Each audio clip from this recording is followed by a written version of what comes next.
Welcome back, ladies and gentlemen, to another Hype Minute Reviews, where hype comes to die. I'm Schoolwriter, and today we're going to talk Cyberpunk 2077. This is an interesting game in several senses. Playing it gave me the impression of that old Sleeping Beauty Disney cartoon where the fairy godmothers try to bake a cake, but the base is so messy it ends in a disaster. But instead of redoing it, the fairy godmothers try to add more cream and fix things on the fly. So, what is it about? Based on the tabletop RPG of the same name, developed by Mike Pondsmith, Cyberpunk 2077 is a first-person shooter RPG game developed by CD Projekt Red, one of its most ambitious games to date and one of the worst launches of the decade, at least until the AAA industry tried to make it a competition. So far, Sony won. Concord! Concord! Now, in its final updates, it seems that things are stable, even fun.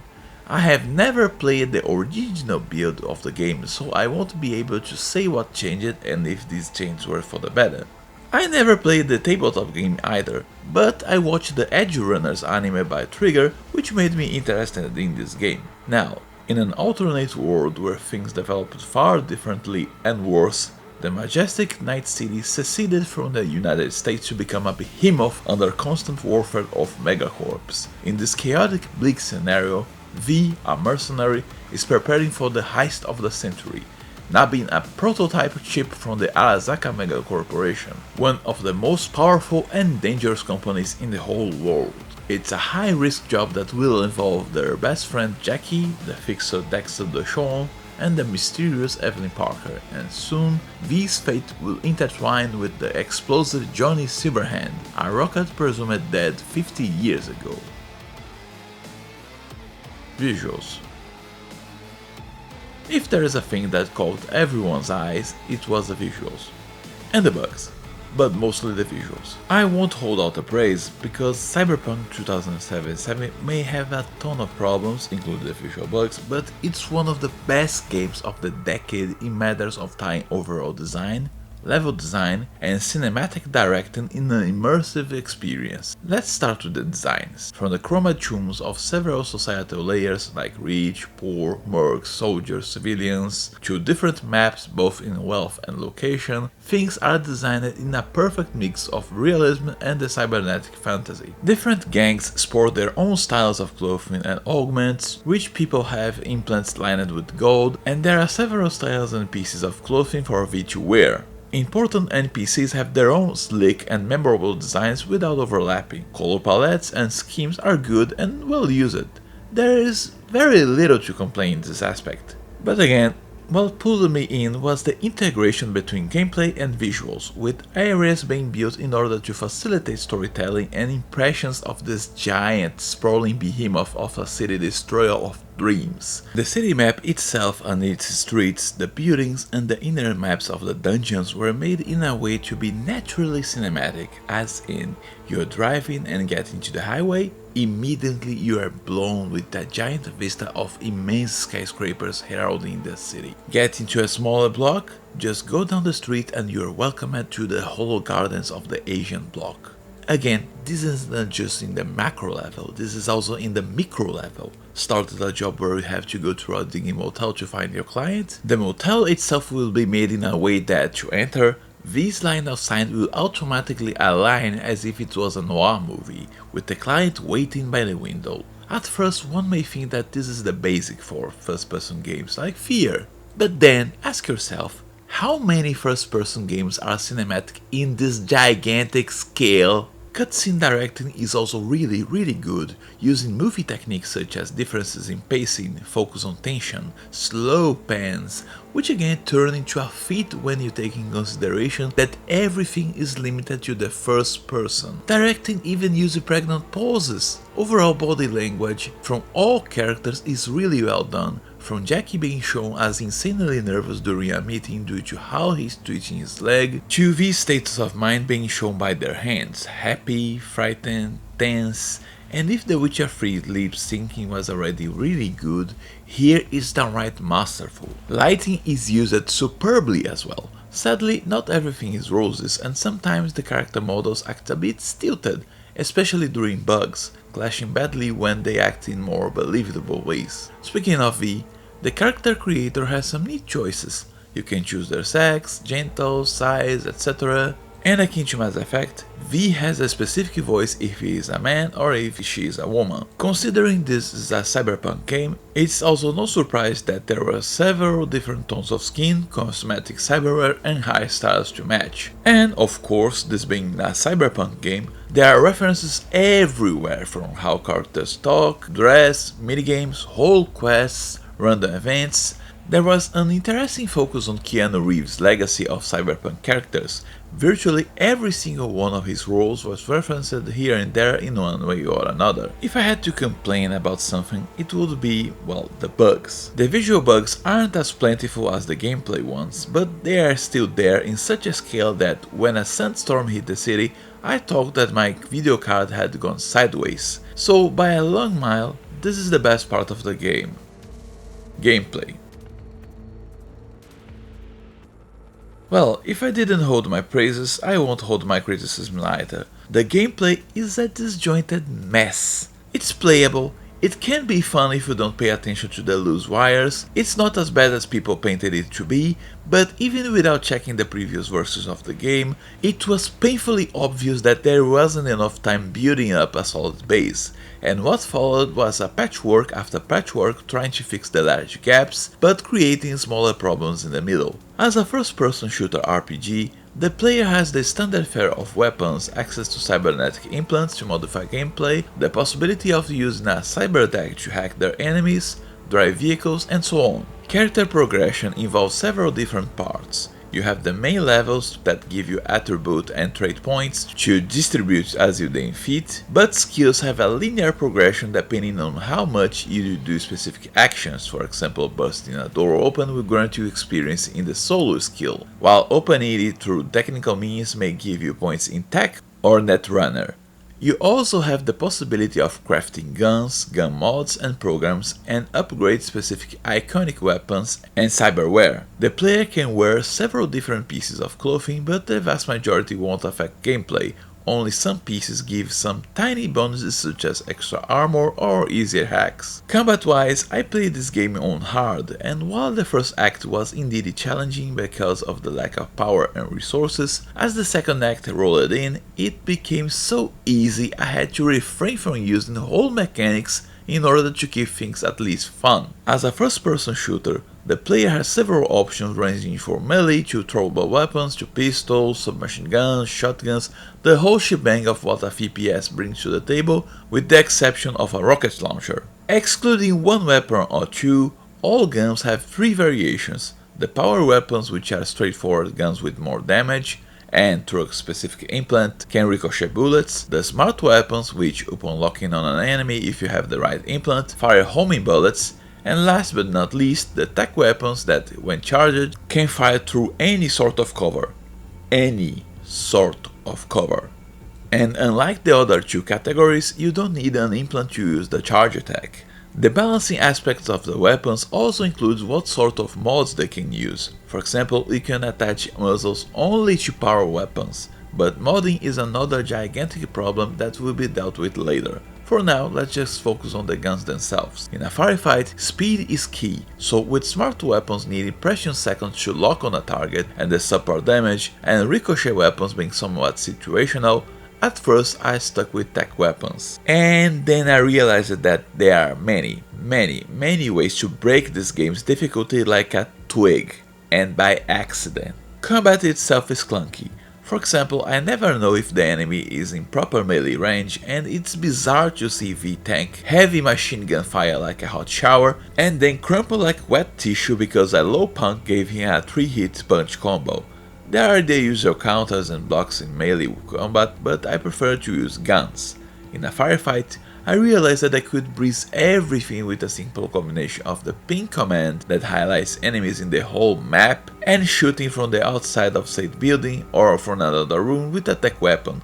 since the enemies would just seek cover. Barely anyone has anti-tech weapons or tactics, and if there was a hacker, I could just kill them from afar as well. Then I switched to just killing enemies from stealth using a suppressor on a pistol, only to notice that the game is also bizarrely barely able to handle a Sunfisher or a Solid Snake. I didn't even pile traits that boosted stealth damage. All I did was pick a good precise pistol, 2 mods, a suppressor, a good sight, and I could headshot people from a good distance, even if they were in the middle of a conversation with other goons. There is only one sniper rifle with a suppressor in this game, but with that pistol I didn't need it. The sign of someone's head exploding like in scanners must be pretty normal on Night City, because all that everyone did when I killed someone with a headshot was to just get into alert mode. Not even raise the alarm, just be alert. By then I was in a high level, so I decided to go with the hacker route, and to the surprise of absolutely no one, I was able to wipe out an entire base without even entering it as well. Just hack a camera, tag all visible enemies, and through the same camera explode them using a combo of virus and flames. So if being a stealth killer reminded me of scanners, being a hacker made me fully leave the impression of being someone who kills with his brain.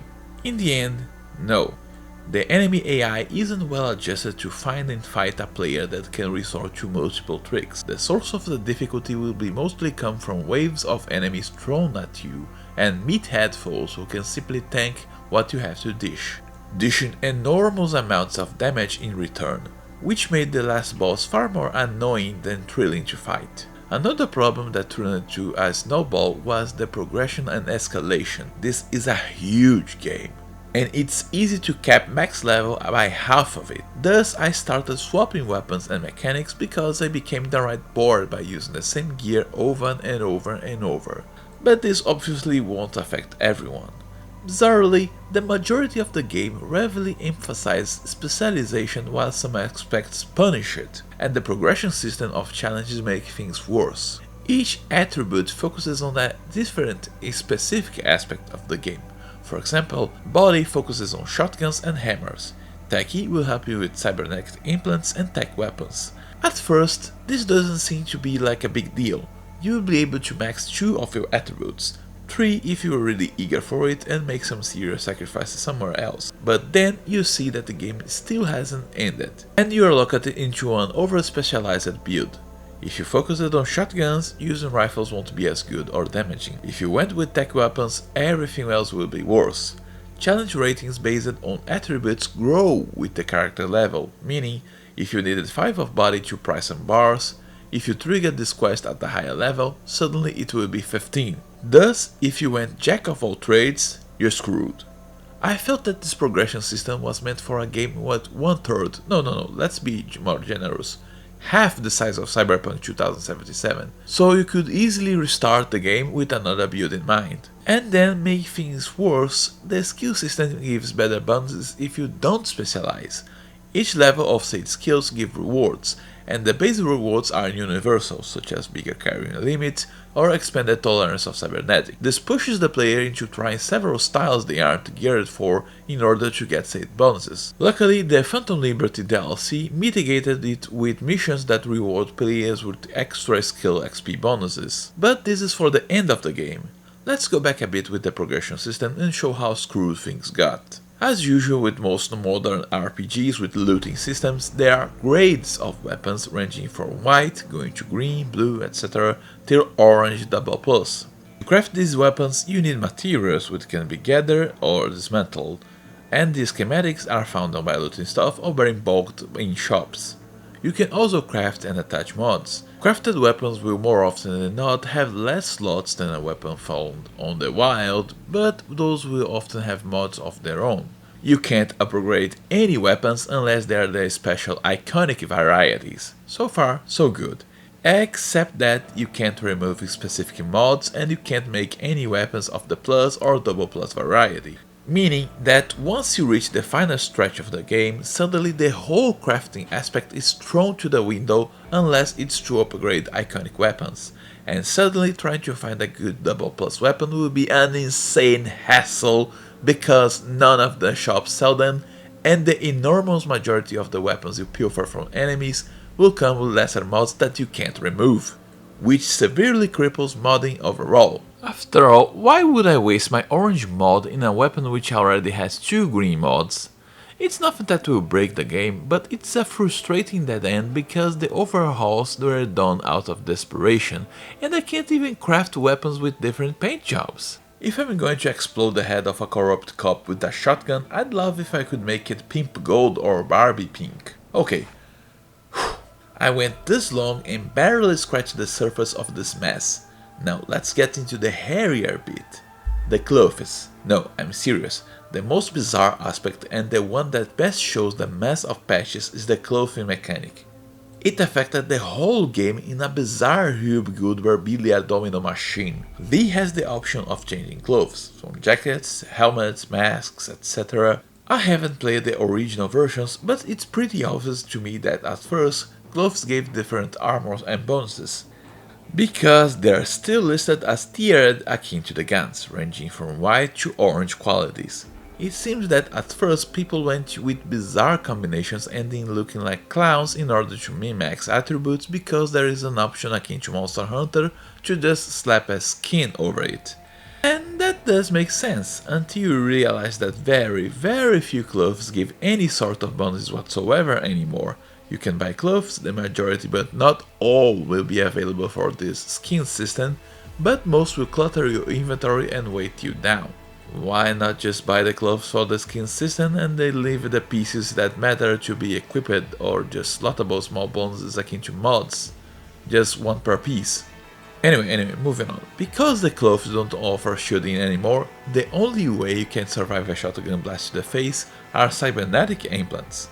Which means that in the late game, you'll be literally as chromed as the last boss, which goes against the whole deal of cyberpsychosis is serious thematically, and in gameplay downright shoves the player into investing points in the tech attribute, because why wouldn't you want an extra slot torso for armor? And then you realize that the vast majority of the attribute tests that matter comes from both tech and intelligence, and that you have a recipe for an unbalanced meal. I heard that tech was useless before, but now it's downright vital, and you can only reset your attributes and traits once.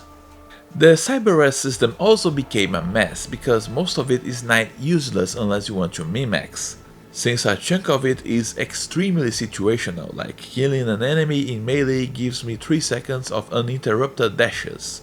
Others are downright game-breaking, like being able to pinpoint enemies through walls, or resurrecting your ones. If going for a netrunner makes things broken, if I install the time stopper implant of the Santa Vista, things turned downright boring because I could line up headshots at my own leisure, and the Barbarian implant was better for melees. Another nuisance related to implants is that the game doesn't tell you that you need both eyes and hand implants for ricochets, and improving implant limit past what you get from traits is mostly relegated to random chance. Still in the nuisance department, this game is still full of these small wrinkles that could have been ironed out with more care. For example, there could have been an option to redo the tutorial, since this game still has a lot of mechanics. There is no flashlight and some places can be really dark. I can't get rid of the starter intro video and I got fed up really fast with "Good morning Night City!" And the UI is a bit muddy with some weird decisions. It's a tad annoying to find where your skills are, and for some reason whenever you are in the car, the key button for the radio switches from R to T for some reason.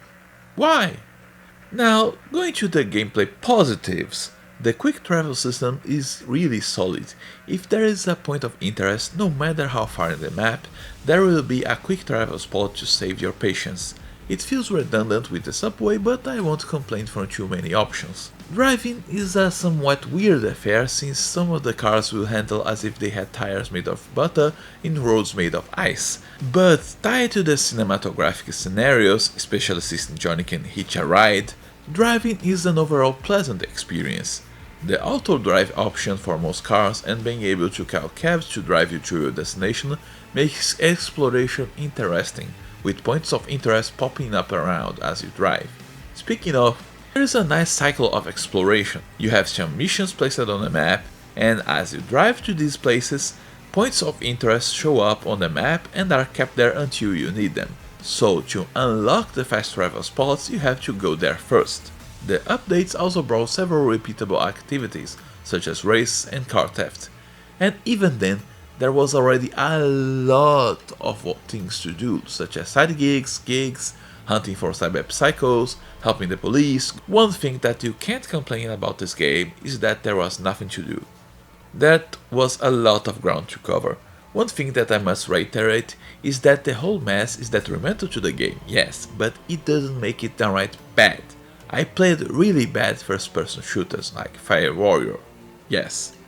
And Cyberpunk 2077 isn't one of them. You see all sorts of discarded gameplay elements like food, since the game probably didn't have a regeneration aspect at first, lots and bugs and more, but I still had fun trying out different guns, trying combinations of cyberware and programs, especially since the game still offers a heap of styles to choose from and nearly every single one of them is valid, it's just that side styles are really unbalanced. For example, I use attack rifles to kill enemy hackers from afar while keeping a power shotgun around in case someone got close. Another gameplay positive is that maps are well structured to allow the player several sorts of ways to reach an objective, from hacking to just muscling through. And again, you have to consider the sheer size of this beast. While it didn't fix the problems, it's undeniable that a lot of love was poured in an attempt to save this game, and again, a company actually trying to make a game good is nothing short of laudable. Many hours were used trying to retool the faulty mechanics, which helped a lot, but also led to many gameplay pathways turning up into alleys with dead hookers and unactivated mine. It made me wonder how bad it was at the beginning. Writing. Okay, we're halfway there. As much as I'd like to be as vague as possible in order to criticize and complement the game's story without any spoilers, part of the whole crux of the deal relies on what happens in the first act, so this section will inevitably spoil it. I won't give any spoilers for the second and third act though, and I will also talk lightly about the Phantom Liberty DLC. Right from the gate, the player is given the choice of 3 life paths akin to Mass Effect. They'll tell the story of your V, how they came to meet Jackie, their best friend, to kick up the main story. You have a set of smaller missions to get used to the gameplay, learn about a scenario and how the NPCs that will follow you through your journey. And just as right out of the gate, I have to congratulate the writers for resisting the usual urge of whoever writes Cyberpunk, of making everyone a bunch of unlikable assholes. Much on the contrary, it's really refreshing to see how V encounters several genuinely good people in the middle of Night City. There are the usual fare of quirky people, but the majority are clear in intent, good or bad people with traits and problems. The first act is the preparation for the fateful heist, where V and Jackie, alongside their hacker T-Bug, are going to invade the Arasaka Tower in order to steal the prototype. The story and interactions make it finally obvious that something bad will happen, with only V will get out of this alive, and honestly, it's okay. I like it. It's better to play out your cards straight than pretend that your audience is stupid, and the writing knows how to properly flesh out the sense of tragedy, focusing on bonding V and therefore the player to Jackie. The Arasaka heist is a good climax to the first act. It's tense, vicious, exploding in violence even though it relies a bit on some contrivances in order to work. But it ends in a climatically sad moment, and from there Act 2 starts and we are introduced to Johnny Silverhand. Turns out the Arasaka prototype relic is a piece of tech that has an engram, a copy of Johnny Silverhand's brain, and after slotting it, V is now effectively being mentally replaced by the terrorist rocker who blew up the Arasaka Tower 50 years ago with a nuke. Even if he doesn't appear as much as advertised, Johnny is clearly the star of the whole show. It's his presence in V's head that moves the plot. It's his constant clashes with the protagonist that brings up the themes of this game to be discussed, and his actions, even inside your head, do weigh a lot on how things develop. And I have to say, I really like Johnny, and nearly everything centered around him. He is very well written and very well used by the narrative. A rocker that was radicalized by his growing anger with a system he couldn't change. And he is actually quite complex to boot. He's a rockstar asshole that thinks that he is right about everything and is downright shocked to see a world that moved on without having done anything meaningful with his legacy. His fervor for his own ideology is such that, depending on your relationship with him, he is more than willing to sacrifice himself for V's sake, because the mere idea of replacing a person with another fills him with horror. After all, he defends the individual against corporativism. The best part is that the narrative doesn't put him on a pedestal. You are free to call out Johnny for his actions, agree with him, or be hesitant. And as the narrative goes, something that I love is that, liking or not, Johnny is influencing the actions and vice versa, changing their personality as the game goes. This is shown in subtle ways since the first act fleshes out who V is, but the second act onwards show who he or she is becoming. But in order to find all the complex themes and aspects of the rockstar, and no, I won't spoil that, you have to engage him, thus going for several side quests and stopping to talk with him whenever prompted.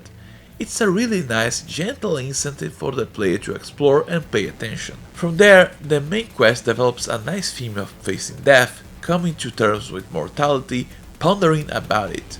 And while this is pocket full of holes, it walks hand-holding with the directing, like a pair of pervs. There are some really good scenes where V confesses their fears, desires, regrets and dreams, showing a surprising amount of vulnerability of what boils down to a living Terminator. You make connections, help people, listen to their stories and decide what to do. Speaking of characters, you can see which ones were made first, which ones had more love and resources by writing quality. Rogue, Johnny's love and hate paramour, is an interesting figure to analyze. She is far better acclimated to Night City and not only survived, but thrived in this violent environment. But without Johnny, she lost her something and ended jaded. And when Johnny returns through V, that something also returns, albeit with several wounds that didn't properly heal. She is well placed in her corner of the story, not taking too much space, but being there when you need things fleshed out. Which contrasts starkly with nearly all the romance options. I didn't like Penna much. The paramour to male V plays like the typical sassy anti-corpo bitch, curses a lot, hates any authority, too eager to act without thinking, and curses whoever tries to rein her in. I mean, in Cyberpunk 2077 and our modern world, this is absolutely normal, but the writing barely fleshes her out besides these traits, making her look flat in comparison to Johnny. Worse is that the writers basically shove her into you. Regardless of V's sex, you'll be interacting a lot with her, and her plotline is riddled with stupidity, both hers and all the other characters involved. The scene with her under the stars was good though, and it's actually adorable when, after you romance her, she starts sending you messages checking how you are. And you can call her for a date, which is insanely better than the majority of RPGs where romances just end in a flat note. But I couldn't shake the feeling that the best of the game had passed already, and I was more or less right. The other romantic options don't fare much better, feel tacked on for the sake of checking boxes instead of adding something deeper.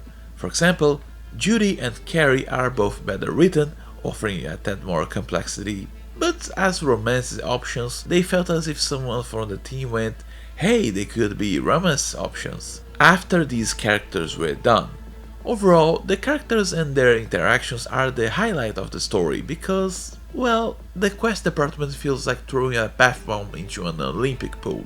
Everything is diluted far more than it should. The player has three kinds of missions, the main ones, the side jobs, and the gigs given by specific handlers. Finish all the gigs of a handler and you receive a special item. It does mimic Witcher 3 structure. You go through the main missions for the heavier choices and check the gigs for the quicker cash and XP, except that it's not how it works here. The distribution of the side quests and how they are wrapped up showed another ugly head of the messy development, because the game doesn't know what the hell it wants to do, and how the hell the player can properly interact with the quests, switching all the time.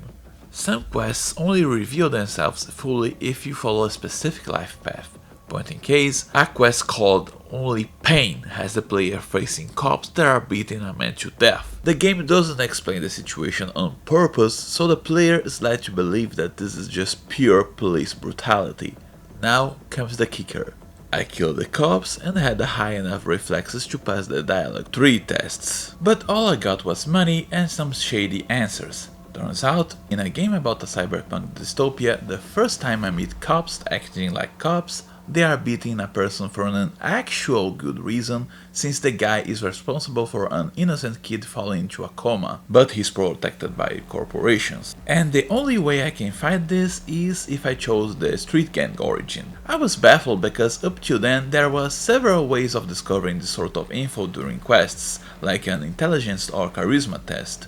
Generally, games such as this uses backgrounds as shortcuts in order to help the player skip the higher difficulty tests. For example, normally to get the info I'd need a 10 in cool, but since I'm a ganger I could get it for free. And after this, your pathway, your origins, your character background barely shows up again. Other quests can decide if your side banter is ineffectual or if it matters, if raising attributes matter to discussions or not, constantly throwing curveballs at the player.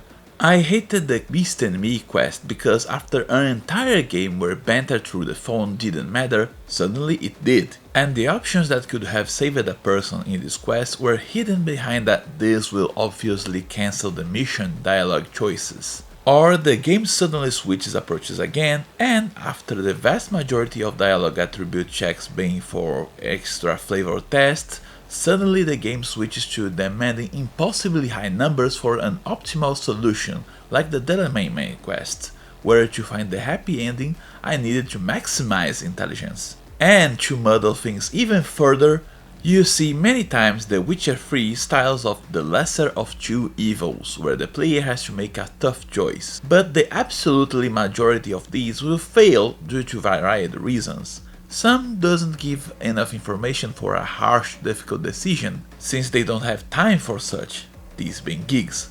Other times, the characters are simply moronic assholes to a nearly suicidal level, and this is annoyingly constant. So constant that I stopped caring about them and just started checking whose choice gave more money or a better weapon. Their incomplete nature also rears its not head with strong hints that something will happen, only to lead to nothing. For example, you can choose to help a doctor heal a perilous ganger because of her Hippocratic oath. Or just shoot a ganger, but nothing will happen either way, she will just disappear as soon as the quest is done, and if I wait for her to heal the guy, no reinforcements or boss battles happen.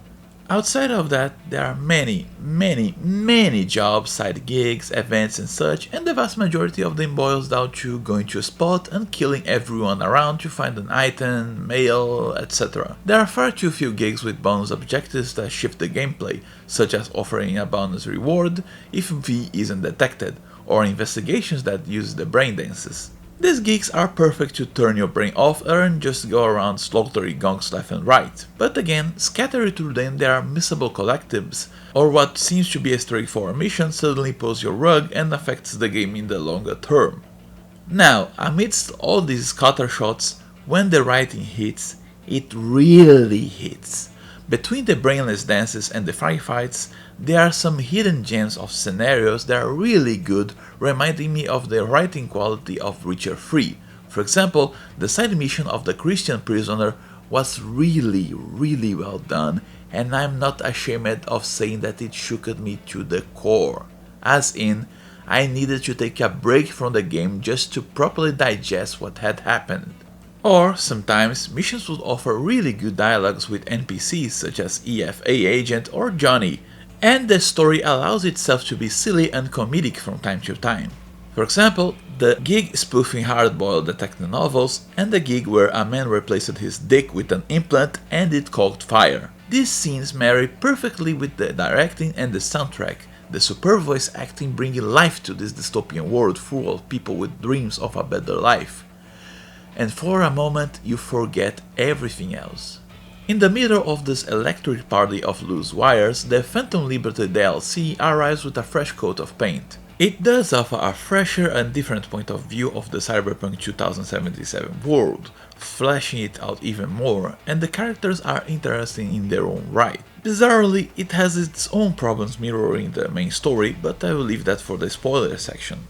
There is a new area, new foes, new gigs, and I'd say it's a welcome addition that can be played in tandem with the main game, succeeding in inserting V into a world of spy games without removing itself too much from the idea of a mercenary going back and forth. But in the end, the more the story goes on, the thinner the writing gets. People start committing mistakes for the sake of pushing the plot forward, important information starts being omitted for the sake of creating artificial drama, and the whole plotline feels downright wasted.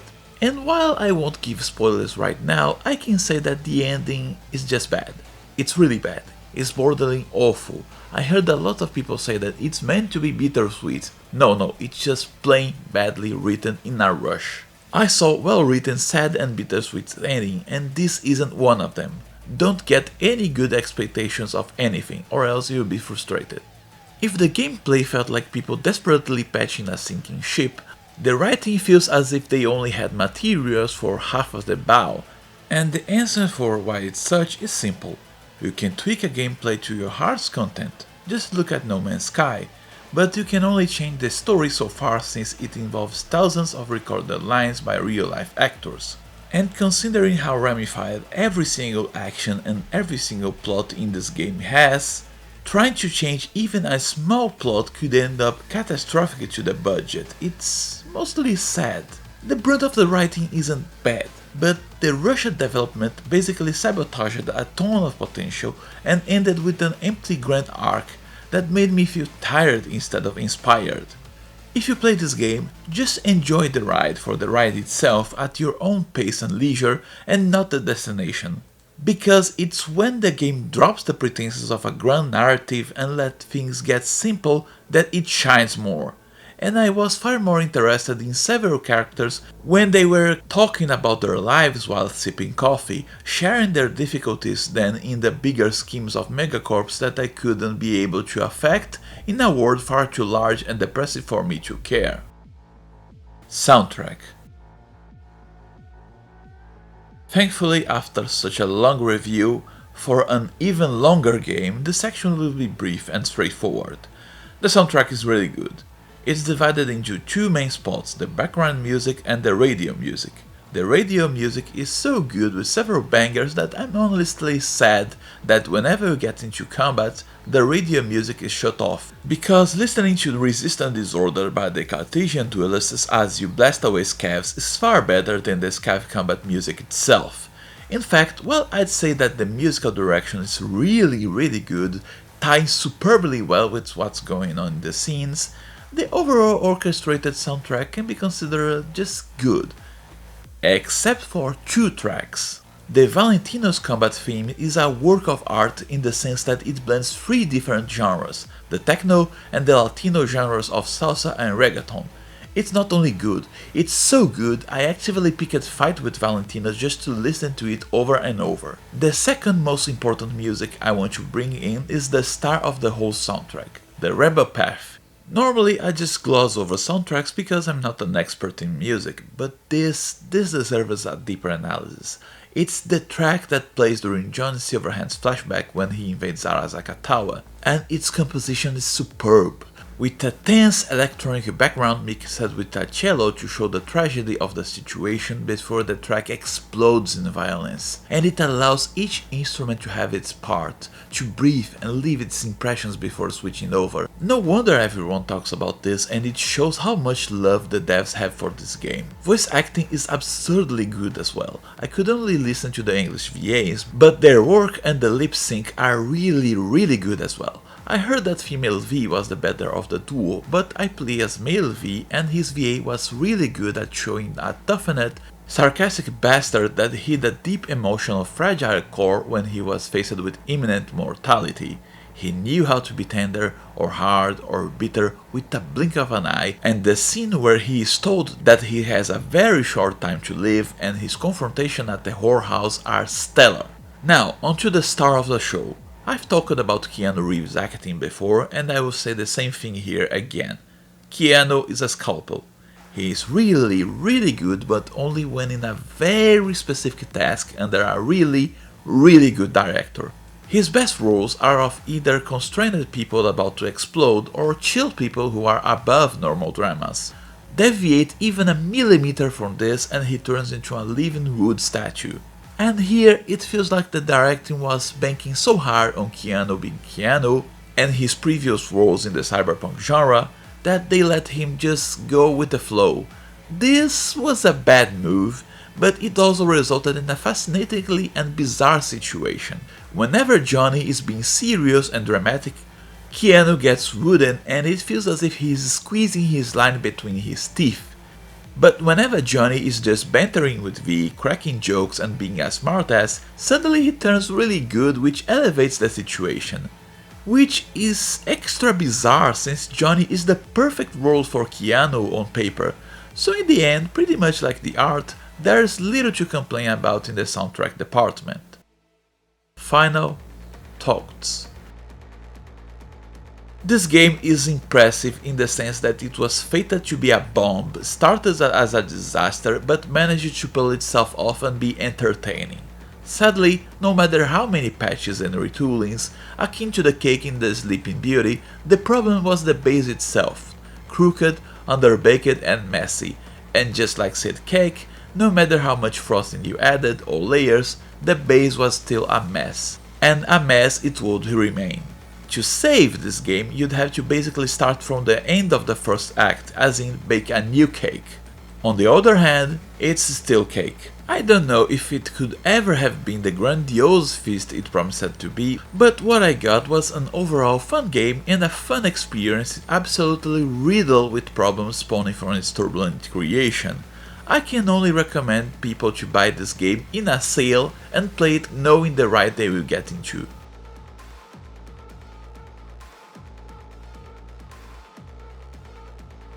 Spoilers. Normally, I'm okay with coincidences and contrivances in stories in order to move the plot forward, but some moments in Cyberpunk break my suspension of disbelief. So, in the end of the first act, I have to believe that the heist for the chip happens at the same day and time that Arasaka's big honcho comes to town? Okay, no worries. Now, I have to also believe that he would willingly call off his bodyguard right in time to stop the player from being discovered. And then I have to also believe that he stays alone with his son that he knows is a traitorous hot-headed idiot, and that after he is killed, his bodyguard, who has tech that is far beyond V's, wouldn't immediately see the reason of death being choked. All these coincidences pile up to the point where my suspension of disbelief broke, and it could have simply be that the son or someone willingly booked the heist to happen at the exact same time that the Arasaka boss showed up for a specific reason, like for example the old man wanted to pin his own death on his son. And changing topics, when I say that people can act quite stupid in order to push the narrative forth, I mean it. There is a scene where nomads, desert dwellers, rush towards a falling armored military aerial carrier, not checking that it's military, nor trying to communicate with it, just rushing seeking to help, and the results that they all end up slaughtered and I couldn't feel an ounce of pity. About the DLC, the premise itself is interesting. The plane with the President of the United States falls in what's basically an independent zone, Dogtown, and the President's main hacker, Somi, aka Songbird, asks for V's help in saving the President from Dogtown's leader, Kurt Hansen. In exchange, she promises a cure for V's condition. This premise immediately reminded me of movies like Air Force One and Con Air, and I felt interested, a bit engaged in it. But pretty much like in the main game, the DLC story ended a bit predictable. Interesting but predictable. What shines here is the interaction between characters. Johnny offers some new tidbits about his life and some poignant points of view. You discover people who sacrificed their whole lives for the new USA and for different reasons as a web of intrigue unfolds. You learn about Reese, a secret agent that was used as a sacrificial pawn but still keeps loyalty to the Secret Service and Somi's old team. And I say that the character interactions are the best thing about the DLC because the rest is sloppy as hell. I genuinely don't know what the writers wanted to do with this story because this feels almost like one of those gigantic Marvel or DC inside crossovers events with 5 different writers and each one trying something different. Turns out Somi is also being slowly replaced by an AI in her brain, so the narrative uses her to mirror V's condition. She starts doing everything she can in order to survive, including betraying her country, selling out the President Johansson, and far more. This is where things get muddled, because if Somi was to be a villain to mirror V, the narrative tries way too hard to make her sympathetic. At every single second, her ex-hander Reese keeps talking about how he failed her. Everyone talks as if she was a victim, and the majority of V's replies to Songbird's dialogues either imply sympathy or he acts like an asshole.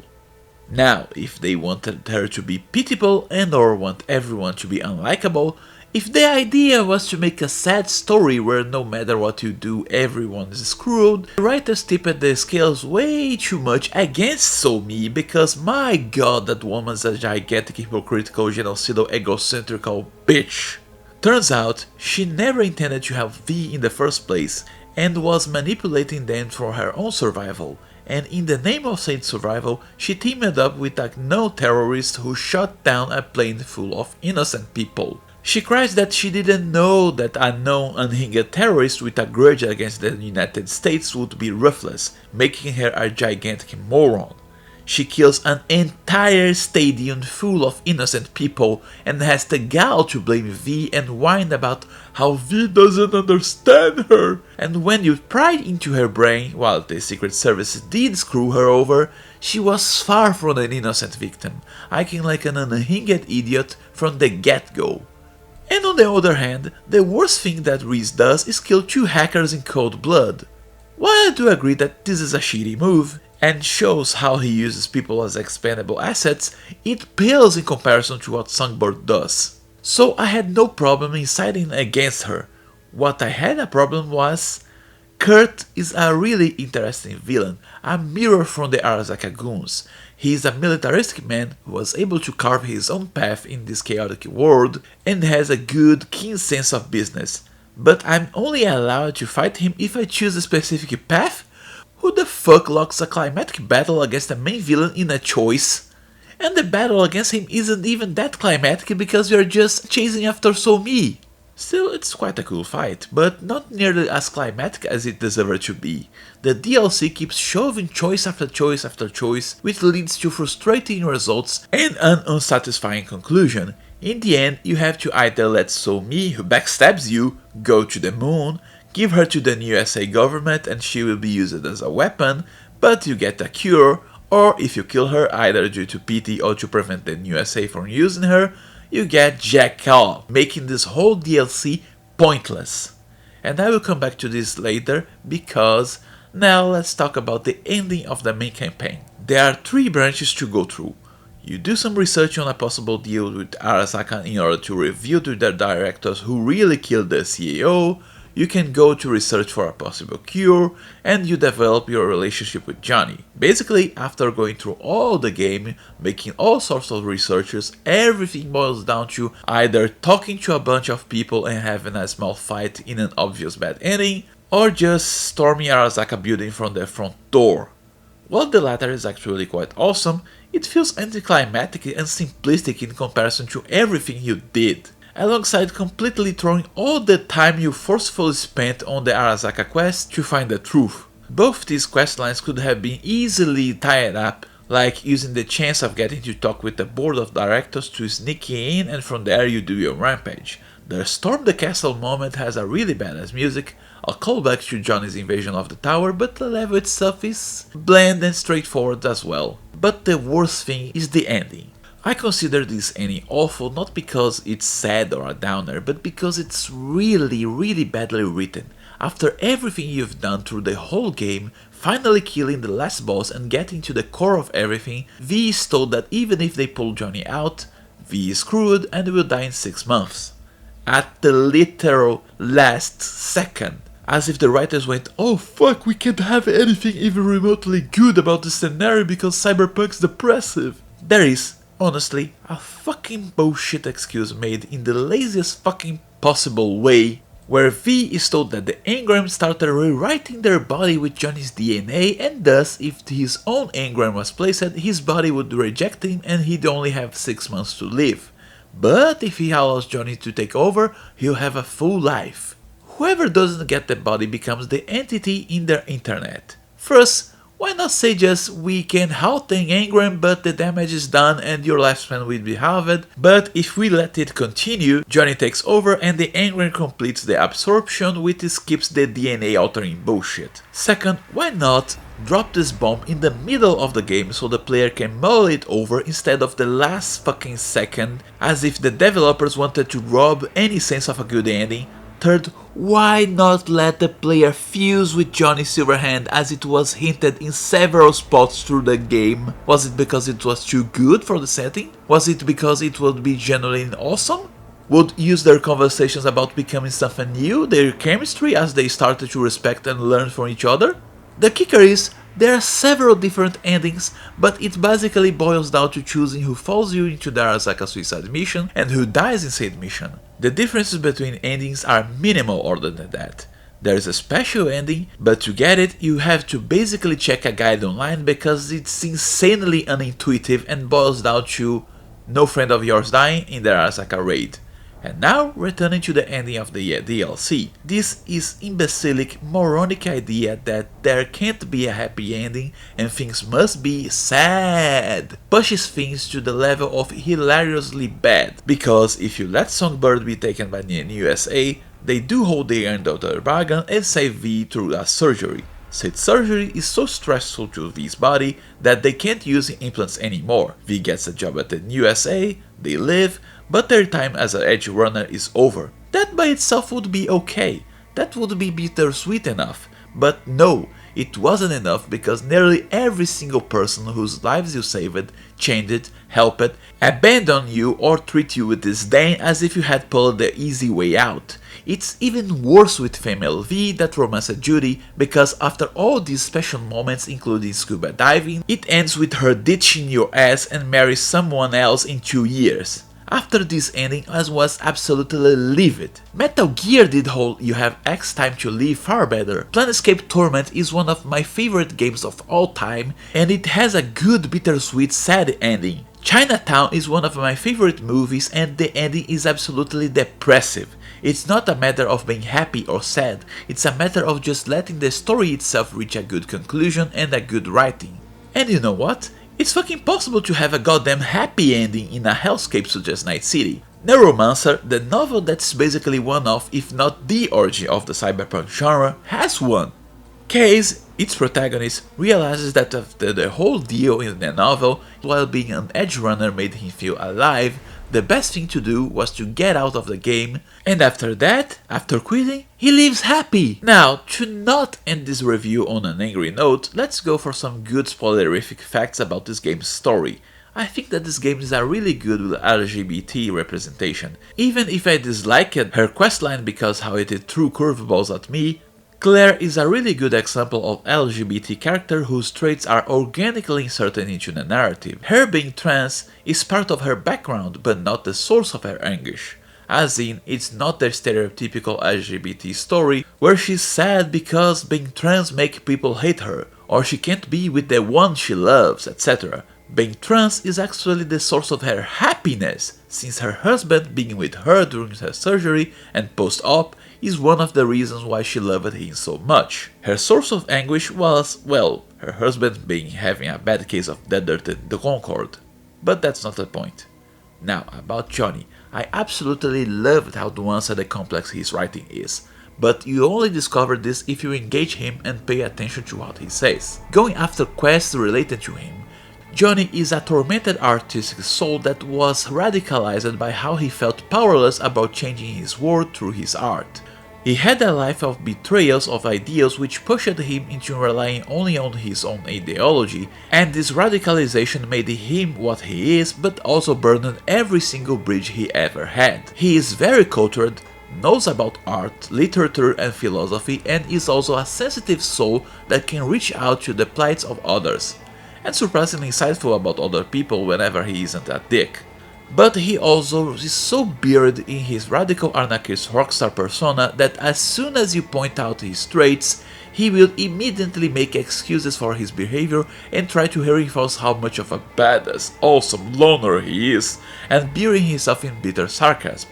It's as if even if he is dead, even if he is just an engram, he is afraid that as soon as you poke holes in his persona, he will crumble like a stack of cards and make him actually stop to think about everything he did in the name of this persona. And last but not least, yeah, the part where you play as Johnny Silverhand invading the Arasaka Tower for the first time is really friggin' good in all senses. The only thing that could have made that better would be a boss battle, and I really wish you could play that again. The soundtrack is absurdly good, the action is good, the acting is good, no wonder it's the highest point of the game. Well, ladies and gentlemen, that's all for today. Thank you very much, and see you next week for the never-ending story.